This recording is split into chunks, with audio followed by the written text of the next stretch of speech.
Прашавме дали меѓународната позиција на Македонија е посилна, послаба или исто од пред 12 месеци. Почнуваме со општо и одиме на конкретни работи. Луѓето велат четвртина дека е посилна, четвртина од прилика дека е послаба и околу 40% дека е иста. Следниот слайд се покажани кроз табулација, односно вкрстувања на наш јазик. Нормално, ова е за очекување. Луѓето, гласачите на СДСМ, повозрастните, југозападен регион, тие со високо образование сметаат дека е посилна. Тука се прикажани само одговорите посилна.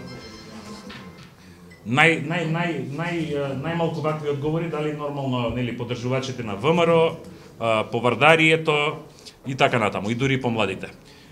Следното прашање е дали се имаме поглед кон иднината, дали верувате дека во наредните 12 месеци следната година ќе се зајакне меѓународната позиција на државата, ќе ослаби или пак истото ќе остане иста како денес.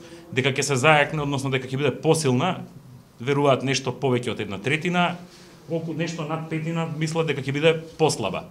Исто дека ќе остане исто така нешто над 1/3. Повторно имаме кроз табулации.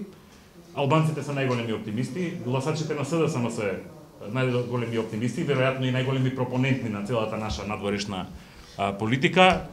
Поддржувачите на ДУИ, на другиот коалициски партнер, полошкиот регион кој што е предоминантно, нели, населен со етнички албанци. Ова не е за изненадување затоа што во однос на сите клучни надворешно политички визии години наназад ДУИ, албанците, гласачите на СДСМ се на иста линија.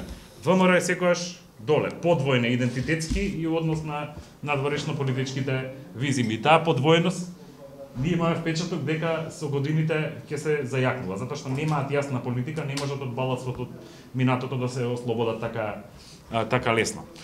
Следното прашање е за прашавме општо земено дали верувате дека постои држава или меѓународна организација. Ова е исто од Грција земено прашањето, тоа што додававме меѓународна организација. Така мислевме дека е подобро, која представува закана за Македонија. Поделена јавност. Нешто над 40% мислат дека има закана, нешто повеќе од тоа, 44,2% мислат дека нема закана, не доаѓа закана од ниедна држава, односно од меѓународна организација. Следниот тука се дадени кроз табулации според етничката припадност. Ова ни се чинеше интересно да се прикаже. Лево се дадени македонците, етничките македонци, десно се дадени етничките албанци. За 42% од етничките македонци нема закана, односно нема непријател Македонија. За повеќе од половина од етничките албанци за Македонија не постои закана. Ниедна држава или меѓународна организација не представува закана. Доле се дадени процентите од вкупниот број на испитаници што ја посочиле Грција, односно државите што ги посочиле како закана. Отворено беше прашањето, ние после кодираме, нема наведување и така натаму. Тоа што им доаѓа на прва на луѓето, за очекување кај македонците е Грција. Нешто над четвртина од македонците велат дека од Грција доаѓа закан. 50% од испитаниците сметаат дека Турција е закана за Грција. Сега гледајте како го гледаме светот. Преска Андреа вика непријателот на мојот непријател е мој пријател. Тоа ќе видите на следните слайдови. Меѓутоа, ова е многу индикативно прашање затоа што Грција го гледа светот низ призма на Турција. Не го гледа низ призма на Русија, не го гледа низ призма на некакви геополитички наративи или наративи врзани со студена војна и така натаму. Напротив, и тоа е многу битно да се знае за одлучувачите и за сите што се поддржувачи на процесот на нормализација на односите. Турција.